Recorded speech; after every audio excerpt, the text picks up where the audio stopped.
अस्सलामुअलैकुम एवरीबॉडी, क्या हाल चाल है आप सबके। Hope you guys are doing really well. Welcome back to my channel. तो जी आज मैं आप लोगों के साथ शेयर करने वाली हूँ अपनी रमज़ान रूटीन। रमज़ान की रूटीन भी बाकी डेज़ की तरह ही होती है, बस फ़र्क ये है कि इसमें हम कोशिश करते हैं कि अल्लाह ताला को ज़्यादा से ज़्यादा टाइम दे सकें, इबादत कर सकें, अपने लिए दुआएं मांग सकें। तो यही सब मेरी भी कोशिश होती है। और हस्बैंड सुबह ऑफ़िस चले गए, उनके जाते ही मैं उठ गई और कमरे से मैं बाहर नहीं निकल सकती अगर मेरा बेड साफ़ ना हो। तो ये मुझे अजीब सा ओसीडी है। तो उठते ही सबसे पहले मैं अपना बेड क्लीन करती हूँ, बेड बनाती हूँ और फिर फ्रेशन अप होने जाती हूँ।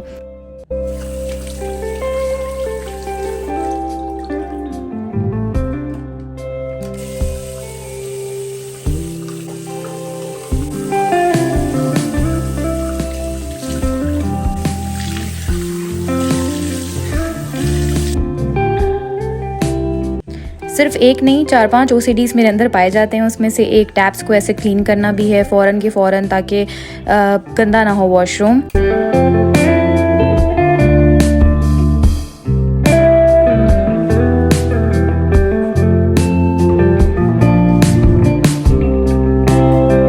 घर के काम तो चलते ही रहते हैं, कभी ख़त्म नहीं होते, लेकिन सेल्फ़ केयर भी उतनी इंपॉर्टेंट है। इसलिए मैं सबसे पहले सुबह फ्रेशन अप होकर अपनी स्किन केयर करती हूँ और फिर बाकी कामों पे लगती हूँ। फ़िलहाल तो मैं यहाँ पे कपड़े तय करके रख रही हूँ जो एक दिन पहले धुले थे, क्योंकि ये एक ऐसा काम है जो मुझे बिल्कुल करना पसंद नहीं और मुझे बहुत इरिटेट करता है। तो सोचा सबसे पहले इसी को करके फ़ारिग किया जाए ताकि टेंशन सर से उतरे और कपड़े जमा ना हो घर में। वैसे तो घर यहाँ पे ज़्यादा गंदे होते नहीं हैं, अगर आप वीकली बेसिस पे भी सफाई करें तो घर चल जाता है। लेकिन कुछ काम ऐसे हैं जो आपको डेली बेसिस पे करने ही पड़ते हैं। और मेरी हमेशा से एक आदत है, मैं रोज़ सुबह उठ के कम से कम 30 मिनट्स अपने घर को ज़रूर देती हूँ। अगर आप लग के फ़ोन को एक साइड पे रख के और दिल से सिर्फ आधा घंटा भी अपने घर को दे देना, तो घर हमेशा आपका वेल मेंटेन ही रहता है। छोटे मोटे ही काम होते हैं जो आपको करने होते हैं और वो हाथ के हाथ हो जाते हैं, तो ना घर फैलता है, ना बिखरता है और ना ही आपके लिए बहुत ज़्यादा पेंडिंग में काम पड़ता है। यही रूटीन मेरी हमेशा से ऐसे कोई फॉलो करते आती हूँ। तो सुबह उठ के फ्रेशन अप होके सबसे पहले आधा घंटा घर को दिया जाता है। घर के ज़रूरी कामों से फ्री होके फिर मैं अपना लैपटॉप लेकर बैठ जाती हूँ और जो मेरा फ्रीलांसिंग का काम है उसको करती हूँ। मेरे आराम से 2-3 घंटे इसी में निकल जाते हैं। इतने में ज़ोहर का वक्त हो जाता है और फिर मैं ज़ोहर के लिए उठ जाती हूँ। ज़्यादातर मैं कुरान ज़ोहर के वक्त ही पढ़ती हूँ। इस बार मैं कुरान पढ़ रही थी तो सोचा आप लोगों के साथ शेयर करूँ। ये इतना पुराना कुरान है, देखें इसमें मेरे भाई तलहा नाम भी लिखा हुआ है मेरे भाई का। ये बेसिकली मेरा नहीं है, मेरे भाई ने इससे कुरान पढ़ना सीखा, फिर मेरी बहन ने, फिर वो मेरी बहन इसी से कुरान पढ़ती थी, फिर वो शादी करके चली गई तो ये कुरान मैं पढ़ने लगी और शादी के बाद मैं अपने साथ ले आई। अब तो मुझे इसकी ऐसी आदत हो गई है कि मैं इसके बगैर कुरान पढ़ ही नहीं पाती। एक अजीब सी एसोसिएशन है इस कुरान के साथ। नमाज और कुरान पढ़ने के बाद मुझे याद आया कि आज तो मुझे वाइट कपड़ों की लॉन्ड्री करनी थी। मैं इसी तरीके से प्लान करती हूँ अपना वीक। मैं वीक में एक दफ़ा सारे वाइट कपड़े जमा करके, टॉवल्स और वाइट टी शर्ट्स, जितनी भी वाइट कपड़े हैं वो एक ही दफ़ा मशीन में डालती हूँ ताकि कोई प्रॉब्लम ही ना हो वॉश करने में।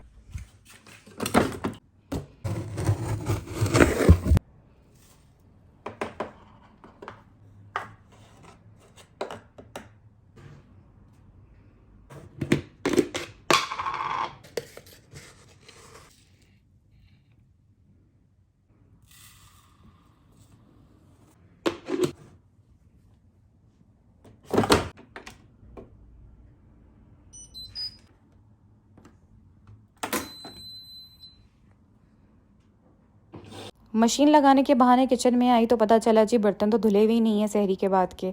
वैसे तो मैं कोशिश करती हूँ कि सारे बर्तन हाथ के हाथ ही दूँ, क्योंकि इनमें इतनी बरकत है, ज़रा सी लापरवाही और इनका ढेर लग जाता है।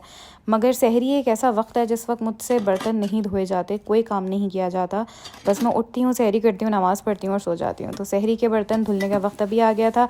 किचन में आई गई थी तो हाथ के हाथ खाना भी चढ़ा ही दिया था, क्योंकि डिनर अलग होता है, इफ्तारी अलग होती है।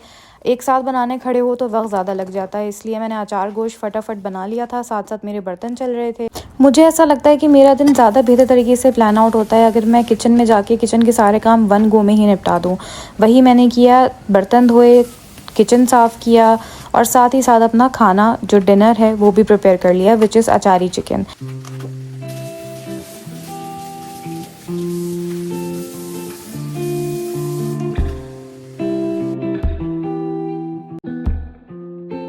चूल्हा मैं वैसे इफ्तारी के बाद साफ़ कर लेती हूँ, लेकिन सहरी में अगर कुछ बना लो या जैसे अभी मैंने खाना बनाया था, और क्योंकि ये ब्लैक कलर का है तो इस पे कुछ ना कुछ गिर ही जाता है। अच्छा, ये जो इलेक्ट्रिक स्टोव है ये सबसे बेहतर तब साफ़ होते हैं जब ये गर्म हो। तो मैं यही करती हूँ कि जब कुछ खाना बनाती हूँ या कुछ बनाती हूँ और ये गर्म होते हैं तो हाथ के हाथ इनको साफ़ कर लेती हूँ। जब साफ़ कर ही रही थी तो किचन का फ्लोर कैसे रह सकता है, और वैसे भी किचन में तो कोई ऐसी ख़ास बरकत है बर्तनों में और नीचे कचरे में कि भाई कुछ भी कर लो, यहाँ गंदगी ज़रूर होती है। बाकी पूरे घर की चाहे वीक में एक दफ़ा सफाई हो, लेकिन किचन की मॉप्स एंड स्वैपिंग तो रोज़ ही होती है। किचन को साफ़ सुथरा करके डिनर प्रिपेयर करके सुकून का सांस ही लिया था कि एकदम बहुत ज़ोर से बारिश की आवाज़ें आने लगी। तो फिर मैंने जाके देखा कि अल्लाह खैर करे क्या हुआ है, तो जी पता चला कि बहुत तेज़ तूफ़ानी बारिश हो रही है, बहुत तेज़ हवाओं के साथ।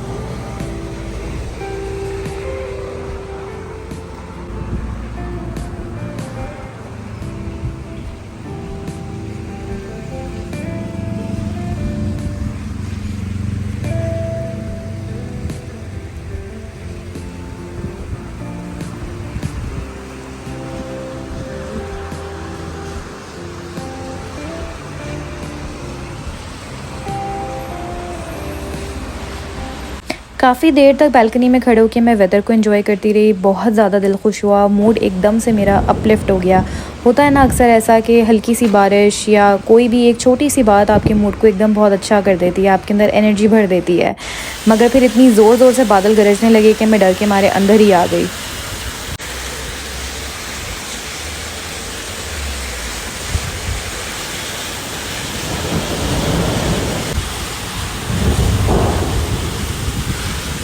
बारिश को एंजॉय करने के बाद मैं अपने काम पे वापस लग गई। असर से पहले नहाना धोना था, सो कपड़े इस्त्री करने लग गई।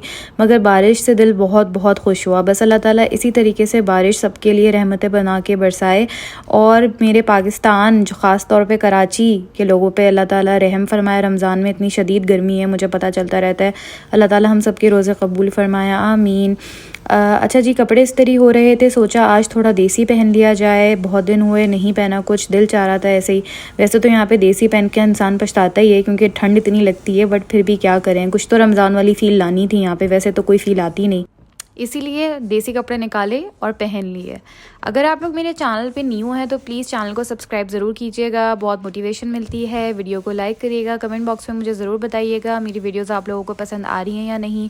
और जिन्होंने मुझे सब्सक्राइब अभी किया है, thank you so much for your appreciation, this means a lot to मी।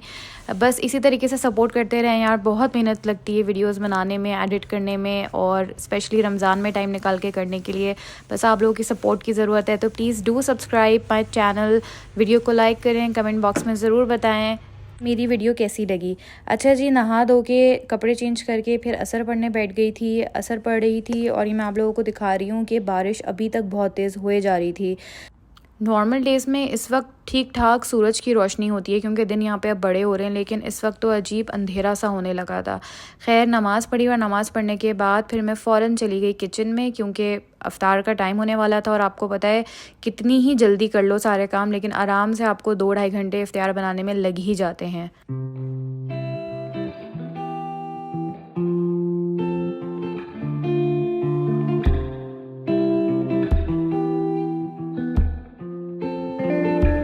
सबसे पहले मैंने चने गरम करने के लिए रख दिए थे। वैसे तो यहाँ पे कैंड चने मिल जाते हैं तो वो बॉयल ही होते हैं, बस उनको अच्छे से गरम कर लिया था मसाला ताकि उसमें अच्छे से मिक्स हो जाए। और एक साइड पे चनों के लिए आलू काट के रख दिए थे। अच्छा, मैं कोशिश करती हूँ कि अपना कटिंग का सारा काम एक साथ ही निपटा लूँ फटाफट, क्योंकि सबसे ज़्यादा टाइम कंज्यूमिंग कटिंग का काम ही होता है। इसीलिए एक तरफ मैंने चनों की प्रिपरेशन करके अब मैं यहाँ पे पकौड़ों के लिए अपनी सब्जियाँ काट रही थी, जिसमें आलू हैं। अच्छा, ये फ्राइज़ की शक्ल के इसलिए कट रहे हैं क्योंकि मेरी सास ऐसे ही बनाती हैं और मेरे हस्बैंड को भी ऐसे ही खाने की आदत है। तो आज मेन्यू में जो है वो चने की चाट है, मिक्स पकौड़ा है। अलग से आलू के पकौड़े हस्बैंड मेरे खाते नहीं ज़्यादा शौक़ से, और मैं खाना चाहती नहीं इफ्तारी में पकौड़े, तो इसलिए मैंने बनाई नहीं। खाना तो मेरा अल्हम्दुलिल्लाह पहले से ही प्रिपेयर था। अचारी चिकन, उसकी मुझे टेंशन नहीं थी, बस मैंने राइस बॉईल करने थे क्योंकि रमज़ान में हम लोग रोटी ज़्यादा खाना प्रेफर नहीं करते। कोई भी सालन हो अगर वो इस तरह का है कि राइस से खाया जा सके तो हम राइस बॉईल करके ही उसको एंजॉय करते हैं। अच्छा, यहाँ पे मैं पकौड़ों के लिए सारी सब्जियाँ काट चुकी थी, जिसमें हरी मिर्चें, धनिया, प्याज, आलू था, और साथ ही साथ मुझे जो भी इसमें सीजनिंग करनी है वो भी मैं अभी ही डाल के ऐड कर दूँगी, लेकिन बेसन अभी मैं ऐड नहीं करूँगी। वजह उसकी ये है कि मैं पकौड़े तेल में नहीं बनाती, मैं एयर फ्रायर में बनाती हूँ। तो अगर मैं बेसन अभी से डाल दूँगी ना तो सब्ज़ियाँ अपना पानी बहुत ज़्यादा छोड़ देंगी और फिर वो बहुत ज़्यादा लिक्विडी हो जाएंगे और फिर मेरे लिए मुश्किल होगा उनको एयर फ्रायर में फ्राई करना। इसीलिए मैं आराम से उसमें जब एयर फ्रायर में बनाने होंगे उससे 15 मिनट पहले ही उनके अंदर बेसन ऐड करूँगी। अच्छा, दूसरी तरफ मेरे छोले जो हैं वो यकजान से हो गए थे, घुल-मिल गए थे, गरम हो गए, तो मैंने इसमें मसाला डालना शुरू कर दिया, जिसमें थोड़ी-सी कुटी मिर्च, थोड़ी-सी पिसी मिर्च और थोड़ा-सा मैं इसमें चना चाट मसाला डालूँगी। ये चना चाट मसाला घर का ही बनाया हुआ है। मैंने सारे मसालों को भून के और फिर पीस लिया था। अच्छा जी, ये छोले हो गए। अच्छा, ये मसाले का थोड़ा डार्क कलर इसलिए क्योंकि इसमें ज़ीरा भुना हुआ डला हुआ है। अच्छा, छोलों को मैं निकाल लूँगी ताकि थोड़े से ठंडे हो जाएँ। थोड़ी-सी देर भी अगर आप लोग बाहर चीज़ों को रख दें तो वो ठंडी हो जाती हैं यूके में, इसलिए यहाँ पे ज़्यादा वेट नहीं करना पड़ता चीज़ों को ठंडा करने के लिए। अच्छा जी, साथ ही साथ चने में डालने के लिए प्याज और हरी मिर्चें और धनिया काट रही थी मैं, ताकि छोलों की तरफ से मैं बेफ़िक्र हो जाऊँ। दूसरी तरफ मेरे जो आलू हैं वो बॉईल हो रहे हैं छोले चाट या चना चाट के लिए, क्योंकि इसके फ़ौरन बाद फिर मुझे फ्रूट चाट बनानी थी। अच्छा, फ्रूट चाट के लिए भी यहाँ पे आपको बहुत देर पहले बना के फ्रिज में नहीं रखनी पड़ती, क्योंकि इतनी ज़्यादा ठंड होती है। आप थोड़ी सी भी देर अगर फ्रिज में रख दें, लाइक 15-20 मिनट भी रख दें, तो अच्छी खासी चिल्ड चाट हो जाती है आपकी। वैसे तो जो मैं बनाती हूँ उसे फ्रूट चाट कम और फ्रूट सैलेड ज़्यादा कहना चाहिए, क्योंकि मैं इसमें कोई भी मसाले, शुगर कुछ भी ऐड नहीं करती। सिर्फ जो भी सीज़नल फ्रूट हैं या जो फ्रूट मेरा खाने का दिल चाह रहा है उस दिन, वो सारे उसमें ऐड करके, जिसमें जैसे मैंने अभी कीवी डाला है, पीच डाला है, ब्लैकबेरी डाली है, इसके अलावा मैंने इसमें ब्लूबेरी डाली है, ग्रेप्स डाल रही हूँ। ग्रेप्स भी यहाँ पे इतने बड़े आते हैं कि उन्हें काटना पड़ता है। खैर, साथ ही साथ मेरे आलू हो गए थे, तो मैंने सोचा ये ओवर कुक ना हो जाएं। अगर ओवर कुक हो जाते हैं आलू तो फिर चाट में बिल्कुल भी मज़ा नहीं आता खाने में। मैंने आलूओं का पानी ड्रेन आउट किया और आलू इसमें ऐड कर दिए, और अब आलू भी ठंडे होने के लिए मैं छोड़ दूँगी। मुझे प्याज़, अगर मैं इस वक्त इसमें प्याज या मिर्च वगैरह ऐड कर दूँगी तो वो थोड़ी नरम नरम सी हो जाएगी, सौगी सौगी सी गर्माहिश की वजह से, तो मुझे वैसे अच्छा नहीं लगता, इसलिए मैं पहले ठंडे होने का वेट करती हूँ, फिर भी ये सारी चीज़ें इसमें ऐड करती हूँ। साथ ही साथ जी, मेरी फ्रूट चाट तैयार हो गई है, यानी कि फ्रूट सैलेड, जिसमें मैंने सारे फ्रूट काट के डाले हैं। और इसी तरीके से मैं हाफ़ ऑरेंज भी इसमें डालूँगी काट के, यानी कि पील ऑफ करके, और बाकी हाफ़ ऑरेंज का मैं इसमें जूस ऐड कर दूँगी, ताकि थोड़ा सा कुछ फ्लेवर इन्हेंस हो जाए। और एक लेमन भी इसमें थोड़ा सा मैं निचोड़ दूँगी, ताकि फ्लेवर थोड़े से इन्हेंस हो जाए, क्योंकि बाकी तो इसके अंदर मैं सीजनिंग के नाम पे कुछ भी नहीं डालती। नो चीनी, नो नमक, नो मसाला, नथिंग। तो ये फ्रूट सैलेड या फ्रूट चाट हमारी रेडी हो गई है।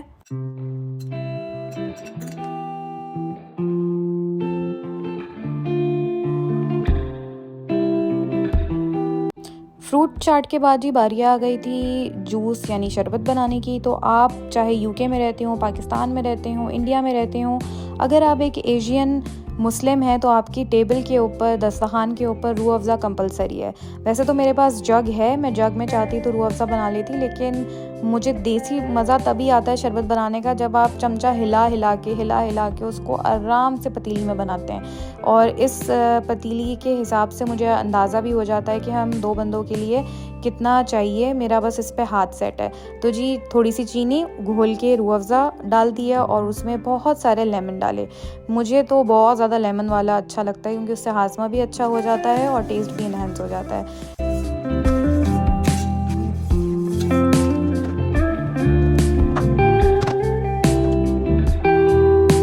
फ्रिज से मैंने अपनी तरह तरह की चटनियाँ निकाल ली जो मैंने रमज़ान के लिए प्रिपेयर करके रखी थी। सबसे पहले तो मैं नॉर्मल सादे दही को फेंट लूँगी थोड़ा सा पानी ऐड करके, और उसके बाद फिर मैं अपनी एक चटनी, जो हरी चटनी मैंने अपने लिए बना के रखी हुई है, उससे रायता बना लूँगी थोड़ा सा, जिसमें चटनी ज़्यादा होगी और रायता थोड़ा कम होगा। अच्छा, चाट में ना पता नहीं क्या बात है, आप दही अगर अलग अलग तरीके से डालें, जैसे सादा दही अलग और चटनी वाला रायता अलग, तो उससे फ्लेवर ही अलग आता है। और आप लोग कभी नोट करें तो ठेले वाले भी ऐसे ही करते हैं, जो बाहर स्ट्रीट पे बेच रहे होते हैं चाट के, वो सादा दही अलग से डालते हैं और चटनी वाला दही अलग से। अच्छा जी, ये इमली की चटनी है जो मैंने सौंठ के साथ बनाई थी, वो मैंने ऊपर से डाल दी, और साथ ही फिर मैंने अपनी ये हरी मिर्चें, हरा मसाला जो काट के रखा हुआ था वो डाल दिया, और इसी तरीके से हमारी चाट मज़े की बन गई। मगर बर्तन तो फिर जमा हो गए। बर्तन तो आप सारा दिन धोते रहें, बर्तनों में माशाल्लाह से बड़ी बरकत है। खैर जी, हाथ के हाथ सारे बर्तन धो लिए। इफ़्तार करने के बाद तो वैसे भी हिम्मत ख़त्म सी हो जाती है। मेरे साथ तो हमेशा यही होता है। मैं रोज़े में बहुत ज़्यादा एक्टिव होती हूँ, रोज़ा खुलने के बाद थोड़ी सी सुस्त हो जाती हूँ। इसलिए मैं कोशिश करती हूँ जितना ज़्यादा काम मैं पहले अपना निपटा सकूँ वही बेहतर है। अच्छा जी, ये सारे काम से फ्री होके मैं अब आ गई थी पकौड़ों की तैयारी की तरफ, क्योंकि मैं आप लोगों से बोला था कि मैं बेसन बिल्कुल 15 मिनट पहले ऐड करती हूँ। मैंने बेसन इसमें अच्छे तरीके से ऐड किया और उसको काफ़ी देर तक आपस में मिक्स करती रही, क्योंकि मैं इसमें कोई भी पानी ऐड नहीं करूँगी। पानी ना ऐड करने की वजह यही है कि मैं ये एयर फ्रायर में बनाती हूँ। अब मैं इसको थोड़ी देर के लिए छोड़ दूँगी। 15 मिनट बाद जब आलू प्याज अपना पानी छोड़ देंगे तो वो अच्छे तरीके से वैसे ही उसमें लिपट जाएगा। अच्छा जी, टाइम हो गया था तो मैंने एयर फ्रायर ऑन कर दिया और देखें जी, जो ये बैटर है वो भी अच्छे तरीके से रेडी हो ही गया पकौड़ों का। अच्छा, ये मैं आप लोगों को दिखा रही थी कि मैंने ये फ्राई लाइट के नाम से ऑयल स्प्रे लिया है, जो क्लेम करता है कि 1 स्प्रे में सिर्फ 1 कैलोरी है। I don't know is it true और नॉट, मगर ऐसा ही कुछ है। अच्छा जी, एयर फ्रायर की मुझे क्योंकि ज़्यादा कुछ फ्राई नहीं करना था तो इसलिए मैंने एक शीट हटा दी और उसको प्री हीट के लिए रख दिया। प्री हीट करने के बाद मैंने इसमें अपनी चीज़ें ऐड कर दी थी। एक समोसा इसलिए क्योंकि मेरे हस्बैंड एक ही समोसा खाते हैं और मैं फ्राई आइटम ज़्यादा प्रेफर नहीं करती हूँ रमज़ान में।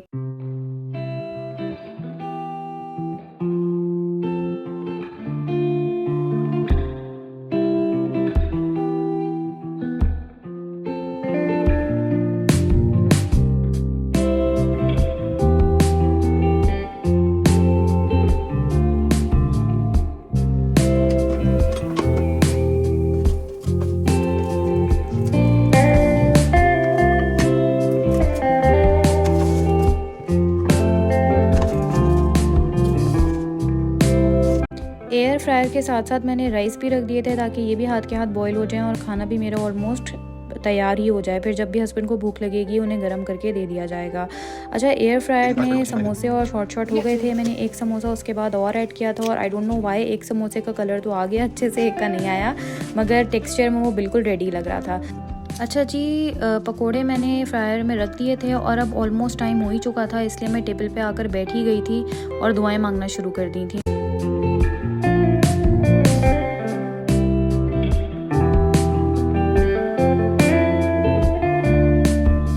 जी, ये देखिए, ये है फाइनल लुक समोसे, नगेट्स और पकोड़ों का। पकोड़े भी बिल्कुल सही बनते हैं और टेस्ट में ट्रस्ट में ये बिल्कुल ऐसे ही लगता है जैसे आपने फ्राई करके खाए हो। तो हम हेल्दी ऑप्शन क्यों ना लें अगर हमें मिल सकता है तो। अच्छा, ये चाट बहुत ही मज़े की लगी थी और ये जो ऊपर से स्लिम्स ने अपना काम किया था ना, आहा, मज़ा आ गया था।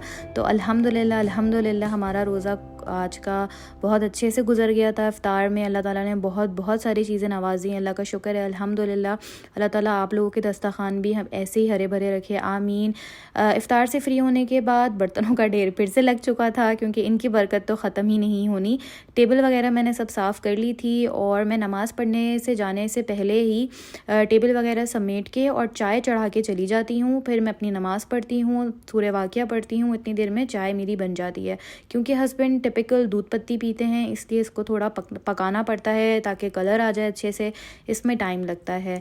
तो जितनी देर में मेरी नमाज़ होती है, सूरह वाक़िया होता है और अक्सर बर्तन भी धुल ही जाते हैं, उतनी देर में सिर्फ ये एक चाय बनती है।